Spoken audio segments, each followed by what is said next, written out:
काला जादू। अपने बेटे ऋषु के माथे से टपकते हुए पसीने को देखकर सविता की हालत खराब हो गई। ऐसा आज पहली बार नहीं हुआ जब ऋषु नींद से घबरा कर जागा है। हाय मेरा बच्चा, न जाने किसकी नजर लग गई है तुझे। जब से मेरे बच्चे ने 10वीं के एग्जाम में स्कूल टॉप किया है तब से रोज बुरे बुरे सपने आने लगे हैं। हाँ माँ, मैंने आज फिर से एक काले साए को देखा।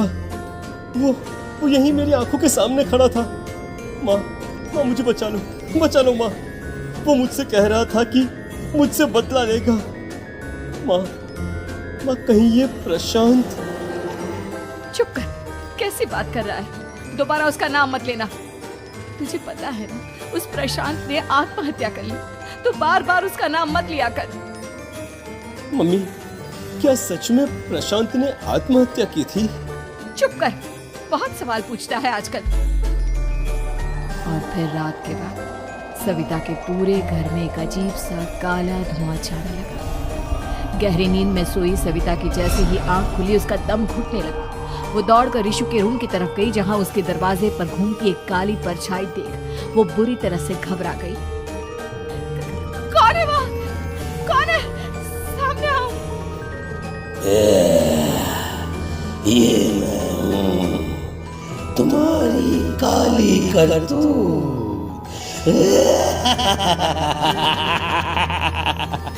और अब मैं तुम्हारे बेटे को ले जाने आया हूँ।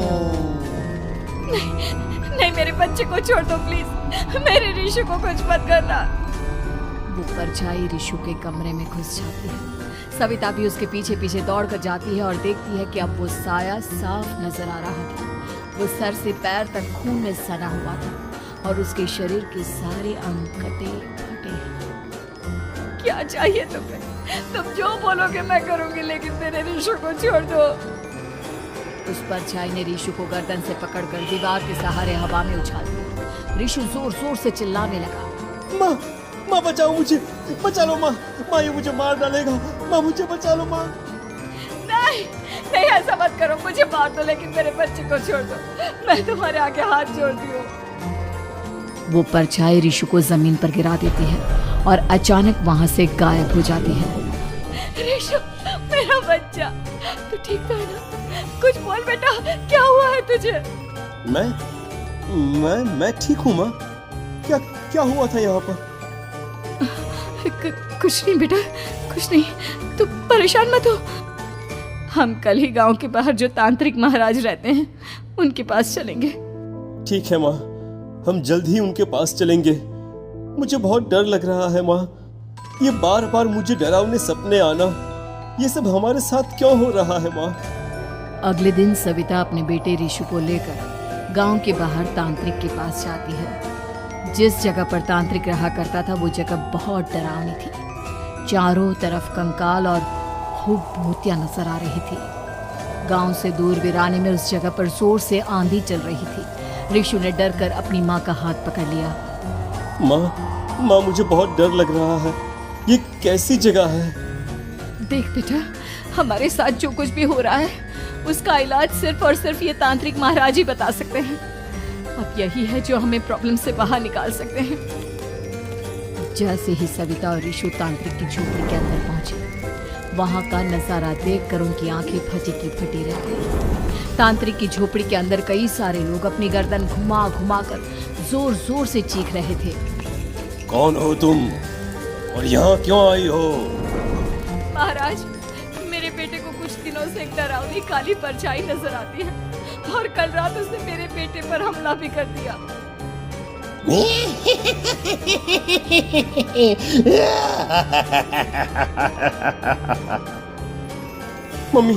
मम्मी हमें यहाँ से चलना चाहिए। ये जगह मुझे ठीक नहीं लगती। नहीं बेटा, ऐसा नहीं कहते। रुक जाओ, 2 मिनट के लिए रुक जाओ। क्या कहा? काली परछाई? तुम्हारे बेटे पर किसी काली परछाई ने हमला किया? हाँ महाराज, वो कह रही थी कि वो मेरे बेटे को कुछ कर देगी। कोई उपाय बताइए महाराज, मेरे बेटे के साथ कुछ गलत नहीं होना चाहिए। तुमने किसी दूसरे के साथ गलत किया है। तो तुम्हारे साथ भी गलत होकर ही रहेगा। तुमने किसी की जान ली है, किसी को मार डाला है तुमने। नहीं महाराज, मैंने ऐसा कुछ नहीं किया। मैंने किसी की जान नहीं ली। मुझे कोई उपाय बताइए। लगता है तुम इतनी आसानी से नहीं मानोगी। मैं तुम्हें अभी उस काली परछाई से मिलवा देता हूँ और वही सारा सच तुम्हारे सामने लेकर आएगा।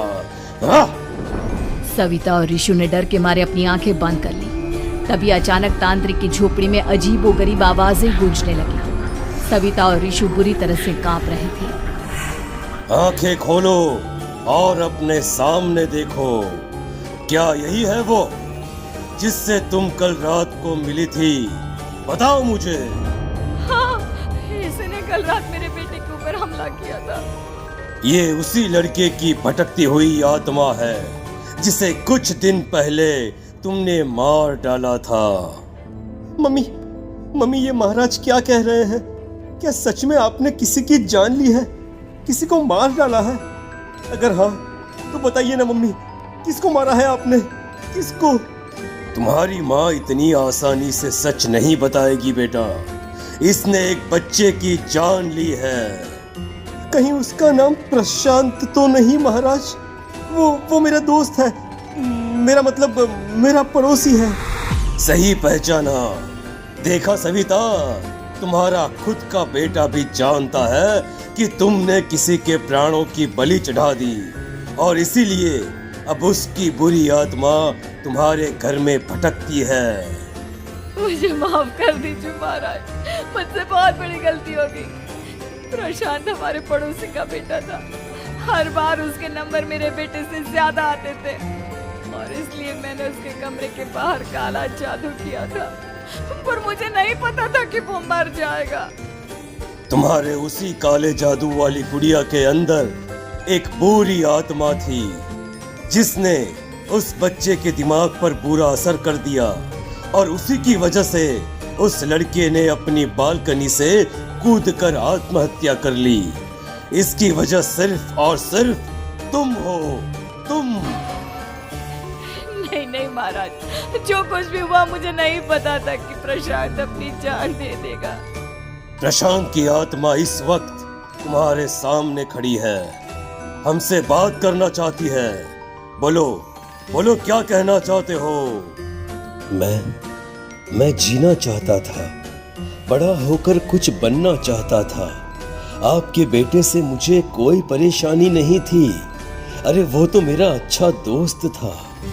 मुझे माफ कर दो बेटा, मुझसे बहुत बड़ी गलती हो गई, मुझे माफ कर दो। माफ करने से मुझे वापस जिंदगी नहीं मिल जाएगी। मेरे माँ बाप आज भी मेरे लिए रोते हैं। आपने मेरे साथ बहुत गलत किया है, बहुत गलत। और तभी अचानक प्रशांत की आत्मा वहां से गायब हो जाती है। सविता जोर जोर से रोने लगती है। सुन लिया तुमने? ये तुम्हारे अपने ही किए हुए पाप हैं जो इस तरह से तुम्हारे सामने आ रहे हैं। माँ, ये आपने अच्छा नहीं किया। सिर्फ 10th बोर्ड के एग्जाम में मैं टॉप कर पाऊं, इसलिए आपने मेरे दोस्त के ऊपर काला जादू कर दिया। नहीं मम्मी, नहीं, अब हम कभी खुश नहीं रह पाएंगे, कभी नहीं। मेरे दोस्त की आत्मा को कभी शांति नहीं मिलेगी मम्मी, कभी नहीं। लेकिन मैंने जो कुछ भी किया सिर्फ तुम्हारे लिए किया। वो लड़का हमेशा फर्स्ट पोजीशन पर आ जाता था और इस वजह से हमेशा तुम्हारे मार्क्स कम पड़ते थे। मैंने तो सिर्फ उस पर एक छोटा सा काला जादू किया था बेटा। मुझे क्या पता था कि उसका ये नतीजा निकलेगा। जिस गुड़िया को तुमने उस लड़के के कमरे के दरवाजे पर लगाया था, दरअसल उसके अंदर एक बुरी आत्मा का प्रवेश हो गया था, जैसा कि अक्सर काला जादू करते समय हो जाता है। मुझे अपनी गलती का एहसास हो गया है। मैं प्रायश्चित करना चाहती हूँ, आप बताइए मैं क्या करूँ? प्रशांत के घर जाकर उस काली गुड़िया को वहां से निकालकर यहाँ लेकर आओ। मैं उसे आग में जलाकर राख कर दूंगा और उसके बाद प्रशांत की आत्मा को हमेशा के लिए मुक्ति मिल जाएगी। अगली रात सविता चुपचाप अपने पड़ोसी प्रशांत के घर जाती है। प्रशांत के माँ बाप प्रशांत की मौत के बाद उस घर को छोड़कर हमेशा के लिए वहां से चले गए थे। जैसे ही सविता उस घर के अंदर कदम रखती है, उसका सामना अजीबोगरीब हैवानियत से भरी आवाजों से होने लगता है। ऐसा लग रहा था जैसे कोई बुरी तरह से चीख रहा हो। सविता जैसे ही प्रशांत के कमरे के बाहर पहुंचती है, वहां पर लटकी हुई गुड़िया के शरीर से खून टपकने लगता है। ये क्या हो रहा है? इस गुड़िया के शरीर से खून क्यों टपक रहा है? सविता हिम्मत करते हुए उस गुड़िया को वहां से उतारने की कोशिश करती है, लेकिन तभी अचानक से बहुत भयानक दिखने वाली औरत उसकी आंखों के सामने आकर खड़ी हो जाती है। मैं यहाँ से कहीं नहीं जाऊंगी, और अगर तूने मुझे यहाँ से हटाने की कोशिश की तो मार डालूंगी मैं तुझे।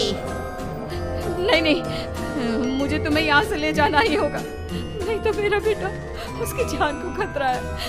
मैं तुम्हें नहीं छोड़ सकती। अगर तुम्हारे अंदर हिम्मत है तो मुझे इस घर से बाहर ले जाकर दिखाओ।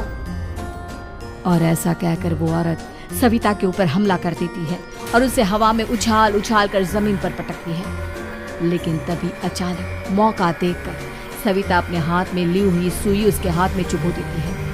हाथ में सुई लगते ही वो औरत जमीन पर तड़पने लगती है। ये क्या किया तूने? ये क्या कर दिया? तुझे ऐसा नहीं करना चाहिए था। तांत्रिक ने मुझे कहा था कि तुझसे जीतने का सिर्फ यही एक तरीका है जिससे मैं अपने पापों का प्रायश्चित कर सकती हूँ और अपने बेटे की जान बचा सकती हूँ।